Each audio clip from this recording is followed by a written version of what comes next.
ou sentir o cheiro dela, eu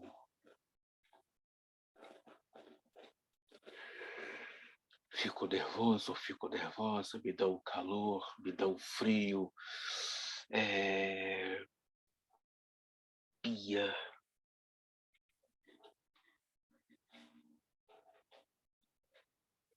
é atração.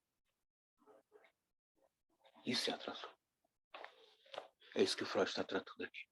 E você, como aspirante e psicanalista que está querendo se tornar um freudiano, já tem aqui dicas de elementos para que você possa fazer leitura de você e das pessoas à sua volta. Das pessoas à sua volta.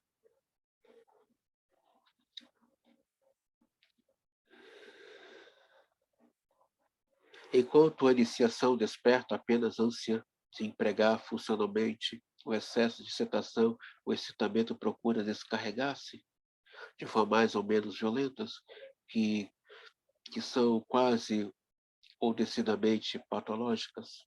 O excitamento constitui a base psicofísica dos efeitos que serão examinados mais adiante, mas devo, em primeiro lugar, abordar sucintamente algumas causas fisiológicas e endógenas dos aumentos da excitação.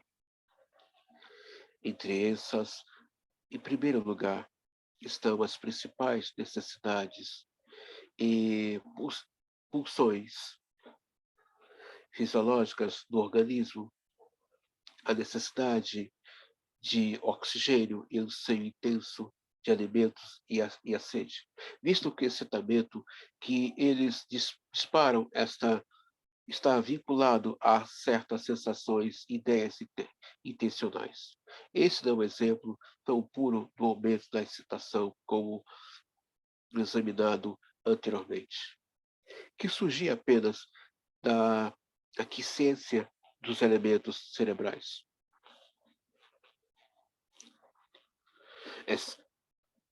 O primeiro sempre possui um colorido especial, mas é inconfundível na agitação angustiante que acompanha a dispneia e a inquietação de um homem faminto.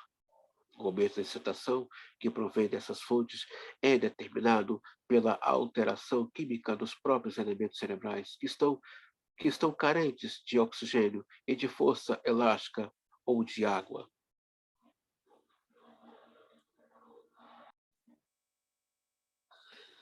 O princípio da constância da excitação quase não entra em ação no que tange à espécie do excitamento, pois os interesses que são atendidos pelo aumento da excitação, nesses casos, são de maior importância para o organismo do que o estabelecimento das condições normais do funcionamento do cérebro. É verdade que vemos animais de um jardim zoológico correndo excitadamente de um lado para o outro antes da hora da alimentação. Mas isso, sem dúvida, pode ser considerado como resíduo da atividade motora pré-formada de procurar o alimento, que agora se tornou inútil pelo fato de estarem eles em cativeiro e não como um meio de livrar o sistema nervoso do excitamento. Essa é a página 229. Se a estrutura química do sistema nervoso tiver sido permanentemente alterada pela introdução sistemática de substâncias estranhas, então a falta dessas substâncias provocará estados de excitamento, tal como a falta de substâncias nutritivas normais de pessoas sadias. Vemos isso no excitamento em que se verifica a abstinência de narcóticos. Uma transição entre esses aumentos endogênios da excitação e os afetos psíquicos no sentido mais estrito, se proporcionada pela excitação sexual e pelo afeto sexual. A sexualidade da puberdade surge na primeira dessas formas como uma elevação vaga, determinada, desproporcionada, despropositada da excitação, à medida que o desenvolvimento se processa tal elevação endogênea da excitação determinada pelo funcionamento das glândulas sexuais torna-se firmemente vinculada. no curso normal das coisas. A percepção, a ideia do outro sexo, a rigor, a ideia que o indivíduo, em particular, quando ocorre no notável fenômeno de apaixonar-se.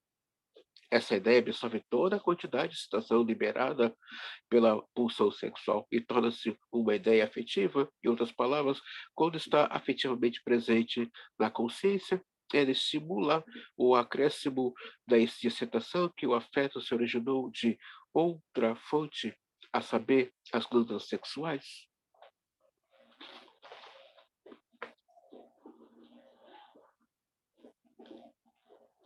A criança, quando descobre suas genitálias, ela faz o auto-investimento erótico dela própria. No começo, seu autoerotismo era o Xuxa, ok? Mas uma vez que ela descobre que suas genitálias e que essa região lhe proporciona prazer, às vezes ela fica um tempo sozinha se masturbando. Isso para depois com o tempo sozinha, nós vamos ver isso nos 3 ensaios da sexualidade. Na adolescência, isso volta, se for um percurso normal, isso volta de maneira natural e tende a aumentar quando eu estou falando um curso natural devido à ajuda desses pais, da questão da castração, da perda da neurose infantil, né? Então esse sujeito vai se voltar-se para o outro, buscar o seu modelo de protótipo de paixão edipiana, lá atrás, que era a figura dos pais, vai buscar um modelo que lembre esse protótipo. Então, toda essa excitação volta a partir de uma paixão, de um gostar e de um amar. Ela volta, ela tende a aflorar. Estamos falando de algo da ordem natural, não aquela coisa que foi quebrada, que foi violentada da ordem do abandono. É essa entrada da pré-adolescência e da adolescência no mundo do sexo fala de um abandono da ordem do afeto. Uma criança bem acolhida pelo afeto desses pais, ela não vai se aventurar na sua pré-adolescência e adolescência no mundo sexual, no mundo do sexo. Desculpa. Porque há ali um superego. Há ali uma lei, não de castração, mas de proteção, dizendo a ela a hora certa e, e com quem ela quer, e que ela acredita que deva ser a pessoa certa para ela. Quando eu vejo pré-adolescentes e adolescentes entrando em uma atividade sexual, eu vejo a falta de afeto desses pais. Quando eu vejo pais dizendo que eu apoio a atividade sexual dos meus filhos na pré-adolescência ou adolescência, ou expondo suas filhas no TikTok, ou iniciando no mundo do funk, como MC. Tinha uma menina aí que, tão novinha, já estava entrando nesse mundo do funk e o pai ali apoiando. Na verdade, ela estava sendo explorada sexualmente por esse pai. Esse abandono, gente. Isso é indiferença. É o mal disfarçado de amor. Quando Freud diz que a indiferença mata, a pessoa nem sabe que já está morta. de tantas diferenças que ela já sofreu. Guarda isso. Aonde não há afeto, há abandono. Você teve, mas ele cuidou de você, não deixou faltar o pão. O que aquele ser queria era o afeto. Talvez era a forma dele expressar afeto. Tá bom, mas por que esse outro ainda sente dor? Por que esse outro é tão vulnerável? Por que esse outro ainda se encontra em uma neurose infantil de dependência para com esse outro?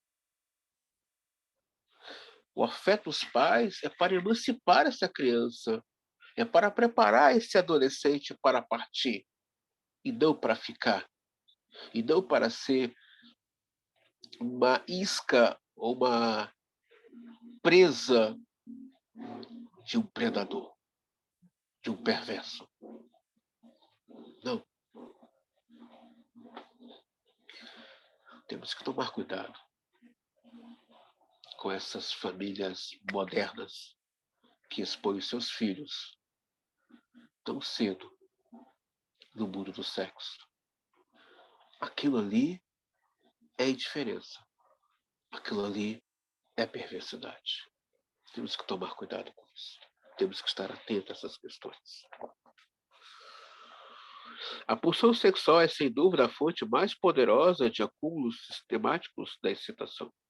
Por conseguinte, as neuroses, esses aumentos distribuem-se de maneira muito desigual pelo sistema nervoso. Quando alcança um grau considerável de intensidade, o encadeamento de ideia fica perturbado e o valor relativo das ideias se altera, e no organismo o pensamento é quase inteiramente extinto. Também a percepção, a interpretação psíquica das impressões sensoriais é prejudicada. O animal, normalmente tímido e cauteloso, torna-se cego e surdo ao perigo. Por outro lado, pelo menos nos machos, há uma intensificação de instinto agressivo. Os animais pacíficos ficam perigosos até que a sua excitação ser descarregada das atividades motoras do ato sexual.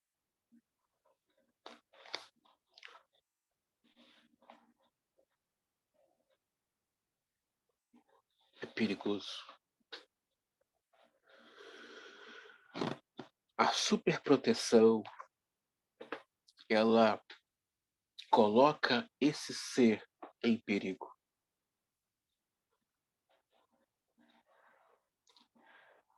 Deixar essa criança, esse adolescente errar, é uma forma dele crescer de uma forma saudável, sem culpa,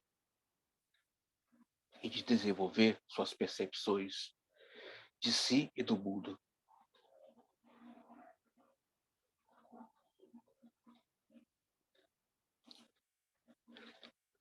Tem pessoas que não têm noção do mundo que está à sua volta. O que torna as pessoas perceptíveis ao mundo é sua libido. A libido torna as pessoas mais perceptíveis. E uma pessoa inibida, tímida, ela perde essa percepção de si e do mundo à sua volta. Assim como no mundo animal existem os animais predatórios que estão o tempo todo antenados, entre nós humanos existem aqueles predadores, não só de ordem sexual, mas também predadores emocionais, predadores sociais, que estão o tempo todo antenado e não se desliga por nada. Há ali uma sexualidade, há uma pulsão sexual ali muito agressiva.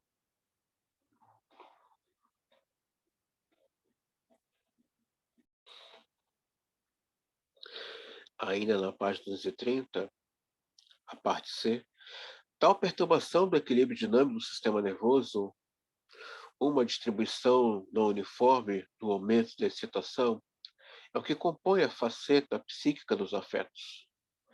Eu ouço muitas pessoas falarem assim, sexo casual. Espera aí, vamos parar. Colocar a mulher, olha como é que essa sociedade é perversa. Bem disse Karl Marx, vocês foram perversos com as mulheres. Quem quiser entender um pouco de família, leia Karl Marx.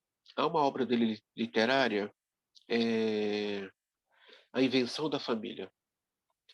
Deixa eu falar uma coisa para vocês. Dizem que o homem é um ser animal, né? Que ele vai e faz o sexo. Não, eu explico uma coisa para vocês. Existe afeto entre os predadores. Só que a mulher foi colocada para ela a posição de que para ela poder, ela não pode fazer sexo, tem que fazer amor, tem que sentir alguma coisa. Gente, isso é uma ideia histérica. Isso é uma ideia histérica. Deixa eu falar para você, aspirante psicanalista, mulher gosta de fuder. Tô falando mulher, não é histérica. Histérica eu gosto de fora. Mas a mulher, com as suas atribuições no feminino, gosta-se da foda. Somente se ela estiver perto do seu macho, aquele macho que mexe com ela. E que ela se sente atraída. Deixa eu falar uma coisa para vocês. Não existe essa questão de sexo casual, não. Existe uma questão de dois seres que estão na mesma sintonia sexual, de energia sexual, e que ali houve uma conexão, houve uma atração. Mas houve também a questão do afeto. O que é esse afeto? Algo dele me atraiu, algo dele é atrativo, me faz rir, me tira, me tira risos, gargalhadas. Você quer ver uma coisa que faz a mulher ficar excitada? É um homem que tem uma boa conversa, um bom papo, e que leva essa mulher a ter altas gargalhadas. Isso para a mulher é de um orgasmo tão grande, tão gostoso, que quando ela está sozinha, ela lembra desses momentos de gargalhada. Ele me faz rir. Ele me arranca suspiros. A mulher tem uma memória muito da coisa do particular, de estar às vezes no meio da multidão e lembrando daquele que lhe provoca paixão, amor. Ao mesmo tempo que quer ser amada, desejada, ao mesmo tempo que quer ser violentada, comida, consumada. Isso da mulher é uma coisa muito. A mulher é um ser artístico maravilhoso. As mulheres do que tange a arte, elas são maravilhosas. Estou falando mulher. Isso inclui histérica, sim. Histérica nas suas questões artísticas, elas também são engraçadas, mas a mulher, sim, dotada do seu feminino, apropriada dela, ela lembra daquele que lhe causa prazer e que também lhe causa angústia. As pessoas que mais se amam, é ao mesmo tempo as pessoas que mais se odeiam. E quanto mais se odeiam, mais a libido delas cresce entre elas. Mas não é o ódio no sentido patológico, não é a raiva no sentido patológico, não é a, a, a briga no sentido patológico, é a briga das ideias, é a briga da paixão, é a briga edípica. Você é meu, você é minha. Isso tende a aumentar a libido. Isso tende a aumentar a chama libidinal. Casais que muito se amam, em algum momento muitos se odeiam. Sim, se odeiam, tem mágoas, tem raiva, quer que ele morra, quer que ela morra, e se vê uma outra ou outro perto dela quer jogar uma dinamite ou uma bomba. Casais que muito se amam, que muito têm uma aposta entre si, estão sempre apostando nesse outro. Ele quer o bem dela. Isso é o masculino. Eu quero o bem dela, eu quero o sucesso dela, eu quero o bem dele, eu quero o sucesso dele. E estão sempre apostando um no outro. Mas ao mesmo tempo, quando se estranham, parecem duas feras se degladiando. Aquilo ali é paixão. Aquelas brigas que um morde o outro e que deixa hematomas na psique, aquilo ali é paixão. A tendência é que quando os dois se encontram para se amar, parece dois titãs do sexo, um tentando entrar dentro do corpo um do outro. Então, vamos parar de falar dessa fantasia, vamos tirar essa ilusão, sexo casual. Não, não existe nada casual. Existe algo ali que tem uma um casamento, um entrelaço de energias libidinais. Vamos parar de fantasiar essas coisas, né? Vamos parar de fantasiar. Não se fará aqui nenhuma tentativa de formular uma psicologia ou uma filosofia dos afetos. Examinarei apenas o único ponto, que é a importância da patologia, e, além disso, apenas para os afetos ideogênicos, os que são provocados por percepções e representações. Ressaltou, com razão, que os afetos podem ser causados por substâncias tóxicas ou, como a psiquiatria nos ensina, acima de tudo, pelas alterações patológicas, quase da mesma forma que podem ser causadas pelas representações. Guardem, grife bem a página 230. Estamos tratando a questão dos afetos. No primeiro capítulo desse volume, Freud encerra dizendo que o trauma é sustentado pelos afetos. Grifem aí, por favor, a página 230. Estamos entrando no campo dos afetos versus as questões patológicas. Pode-se considerar evidente, por si mesmo, que todas as perturbações do equilíbrio mental, que denominamos de afetos agudos, acompanham o momento de excitação. No caso dos afetos crônicos, tais como o pensar e a preocupação, isto é, a angústia prolongada, o quadro que se complica por um estado de grave fadiga, que, embora mantenha a distribuição não uniforme da excitação, reduz sua intensidade. Eu deixo na página 230. Mas esse aumento da excitação não pode ser empregado na atividade psíquica. Os afetos intensos restringem a associação e o fluxo de representações. As pessoas ficam insensatas com raiva ou com pavor.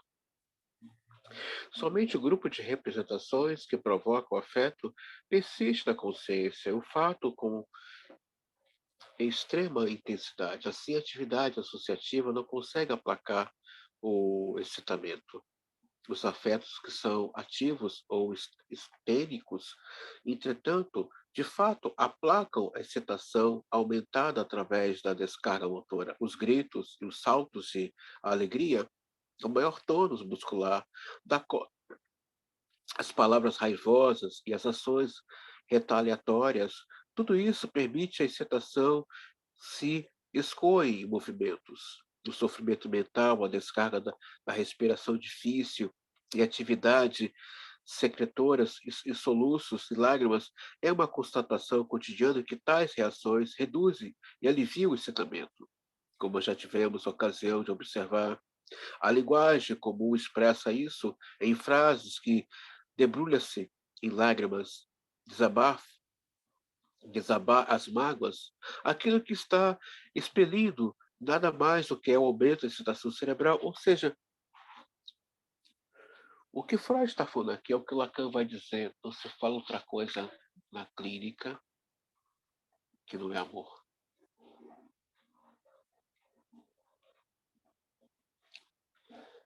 Você que é aspirante psicanalista que está nesse curso, hoje você está vendo que a base do sofrimento humano se reduz a afetos.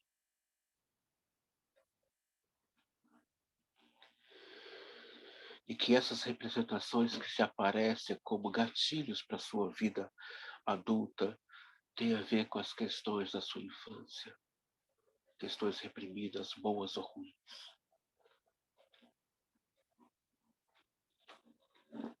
Dá até para escrever um artigo sobre isso, né? A importância dos afetos, aquilo que me afeta e aquilo que eu afeto e sou afetado por esse outro.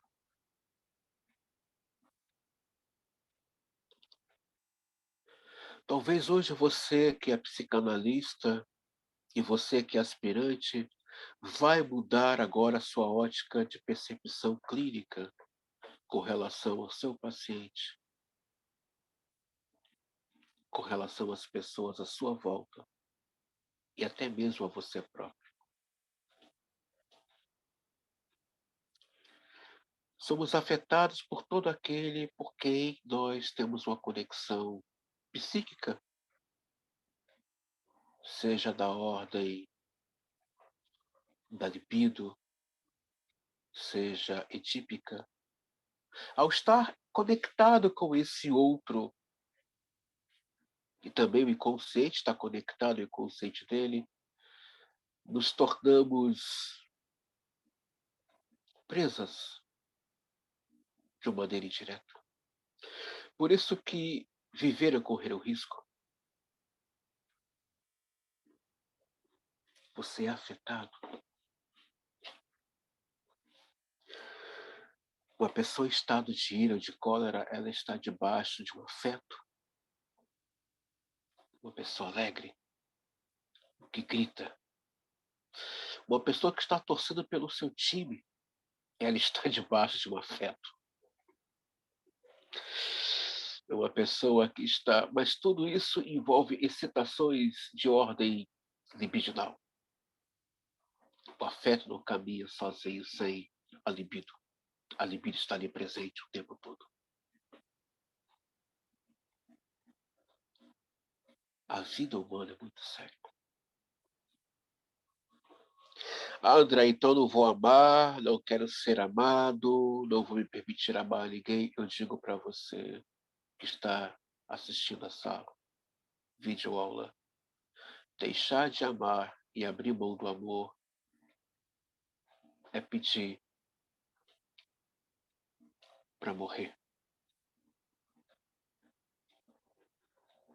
É pedir para desencadear uma pulsão de morte a longo prazo ou a curto prazo, dependendo da sua demanda ou dependendo da sua predisposição para a morte. Viver é isso. Viver é correr risco. Seja com pessoas, seja com objetos. Em tudo colocamos afeto. Esse afeto é carregado de libido, de édipo, de ego. E esse inconsciente está ali fazendo a conexão com esse outro. Sim, é isso. Não se fala na clínica. Lacan resumiu bem. Não se fala somente o que não seja amor. Adoecemos por questões de amor. Não é somente de pessoas, mas também de coisas, um ideal, um sonho. O mundo está carente de afeto.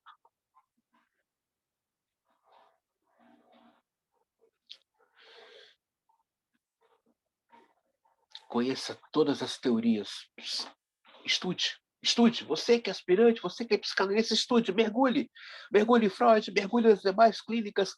Domine todas as técnicas. Mas quando atender, que haja amor. Há momentos que seu paciente não quer uma escuta e uma abordagem teórica, às vezes só quer uma simples escuta sensível, sem a questão de ter que enquadrá-lo dentro de uma teoria. Eu aprendo muito com meus pacientes. Aprendo muito mais com os meus alunos. Aprendo com os meus colegas, mas eu aprendo muito com os meus alunos. Como os meus alunos me ensinam e como meus pacientes me ensinam sobre a questão do humano.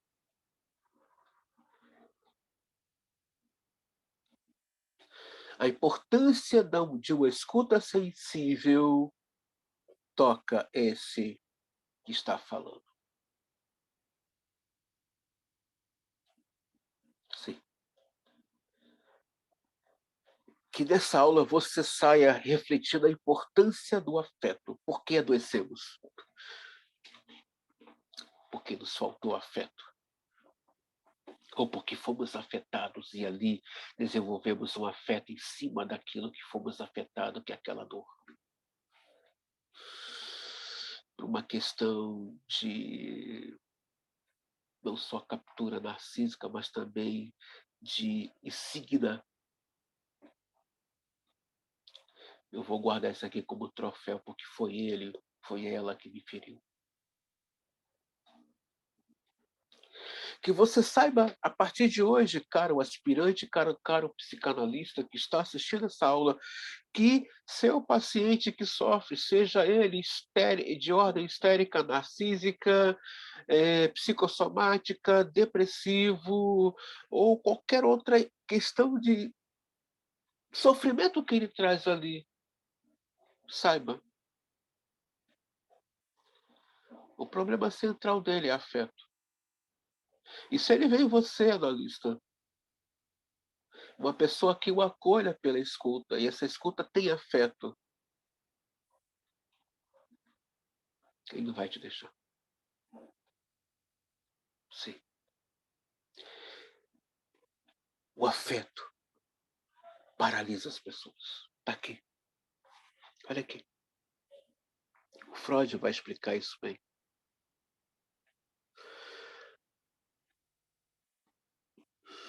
Ele vai explicar isso. Tal perturbação do equilíbrio dinâmico do sistema nervoso, uma distribuição não uniforme no aumento da situação, é o que compõe a faceta psíquica dos afetos. Sabe aquela pessoa desequilibrada? Que não está sabendo coordenar os pensamentos, que não sabe por onde começar na análise? Ele vai ser afetado pela sua escuta de afeto. Ele vai sair da análise sensibilizado com a sua escuta. Às vezes você não vai falar nada, caro analista, mas você vai afetá-lo com uma escuta sensível, uma escuta de afeto, uma escuta de amor.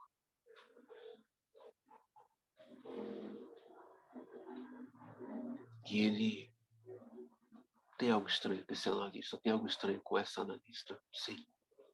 Esse analista, esta analista, sua escuta tem afeto. O afeto paralisa esse outro. O afeto atrai. O afeto.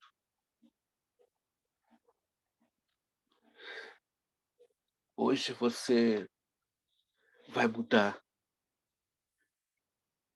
a sua percepção de clínica. Hoje você vai sair dessa aula com uma escuta mais direcionada e apropriada. Hoje você vai sair dessa aula com a seguinte escuta: eu posso afetar qualquer humano, desde meu paciente ou não paciente, por uma escuta de afeto. O afeto afeta e paralisa. Seu paciente pode e deve ser afetado por uma escuta de afeto. Pense nisso. Pense.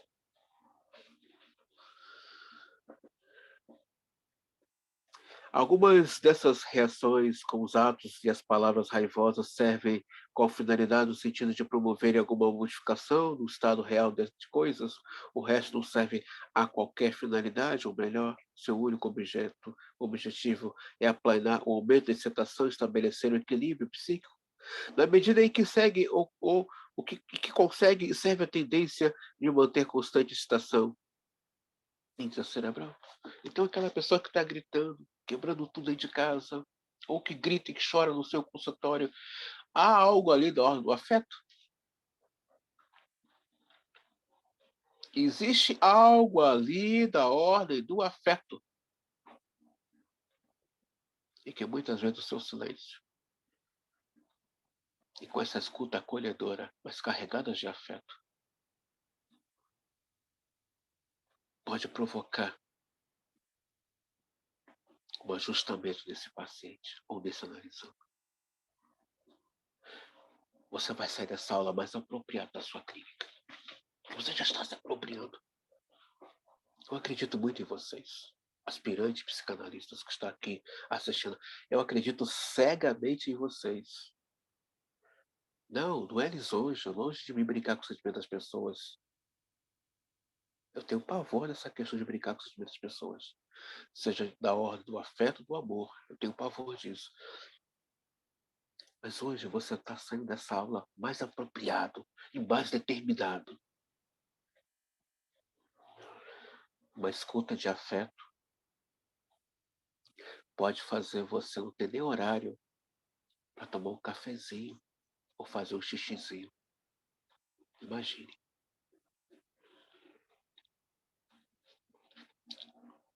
Você vai estar atraindo pessoas. Você vai estar invocando pessoas. Esse paciente vem que nem um cão, que nem uma fera feroz que sai da mata com fome, fome de afeto. Você vai sair daqui dessa aula hoje atraindo todo tipo, espécie de ser humano que esteja sedenta e faminta de afeto. Sua escuta vai afetar, vai paralisar e vai alimentar esta psique sedenta de afeto. Eu acredito nisso. E convido você, aspirante psicanalista, a se apropriar dessa escuta carregada de afeto. Pense nisso. Vai chegar uma hora que você vai me ligar, André. A agenda está cheia, não sei mais o que eu faço. Eu não consigo nem sequer parar para tomar um cafezinho de 5 minutinhos. Que mal saiu, entra outro, presencial online, não para. Sabe por quê que não vai parar? Você tem uma escuta de afeto. Está afetando. Um analista que tem uma escuta carregada de afeto, ele está afetando. Ele está desbravando essa psique por dentro. Por quê? Ele está ouvindo com carinho. Ele está ouvindo com amor. Ele está ouvindo com desejo. Fala. Fala porque você tem muita coisa gostosa dessa história amarga para colocar para fora. Fala porque eu estou interessado nesses seus textos. Eu estou familiarizado com esse seu livro. Estou muito interessado em ler o que você traz de texto. É maravilhoso. Você vai sair dessa aula afetado. Sim, eu acredito nisso. Os afetos astênicos de medo e de angústia promove dessa descarga reativa. O pavor paralisa por completo a capacidade de movimento, bem como a associação, e o mesmo faz a angústia quando a única reação útil de fugir é excluída pela causa do afeto de angústia e pelas circunstâncias. A excitação do pavor só desaparece através do nivelamento gradual. A raiva dispõe de reações adequadas que correspondem à sua causa. Quando estas não são viáveis, estão inibidas, são trocadas por substitutos, Até as palavras raivosas são os substitutos dessa espécie. Mas outros atos, mesmo inteiramente destruídos de sentido, podem aparecer como substitutos. Às vezes a pessoa está com raiva, ela quer falar uma coisa, fala outra. Já viram isso? Mas a pessoa nervosa quer falar uma coisa, sai outra. Está sendo alguma coisa ali da ordem significante. Aquilo ali é afeto. É afeto. Faltou alguma coisa ali.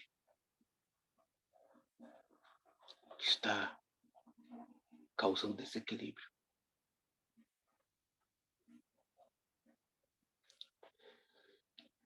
O analista preenche a falta através da palavra. Guarda isso. O analista preenche a falta através da palavra. Aquela pontuação assertiva. Pá! O paciente, meu Deus, é isso. O analisador, é isso. Sim.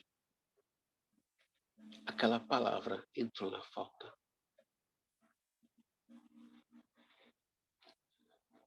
Mas muitas vezes uma palavra carregada de afeto. Afeto que a análise aconteça. E essa análise que aconteça é promover cura, resgate do sujeito para si. Fica essa dica. O segredo da sua clínica está numa escuta. E uma escuta de afetos. Depois não reclama se você não tiver sossego durante a semana. Não reclame, por favor. Não reclama, tá? E não venha me ligar dizendo que você não tem tempo para tomar café. Você não queria isso? Você não está apostando nisso? Então, para de reclamar depois. Por favor, não faz isso. Não me liga me perturbando meu juízo. Me deixa quietinho no meu cantinho, na minha toca, lá, quietinho. Não faz isso. Quando Bismarck teve que reprimir seus sentimentos enraivecidos na presença do rei, desabafou, depois espatifando o valioso vaso no chão. Essa substituição deliberada de uma ação motora por uma outra corresponde exatamente à substituição dos reflexos naturais da dor por outras contrações musculares. Quando se extrai um dente, o reflexo pré-formado é o de empurrar o dentista e soltar um grito. Se em vez disso contraímos os músculos dos braços e fazemos pressão nos braços da cadeira, estamos deslocando o quanto de excitação que foi gerado pela dor de um grupo de músculos para outro. No caso de uma violenta dor de dente espontânea, quando não há nenhum reflexo pré-formado, afora o gemido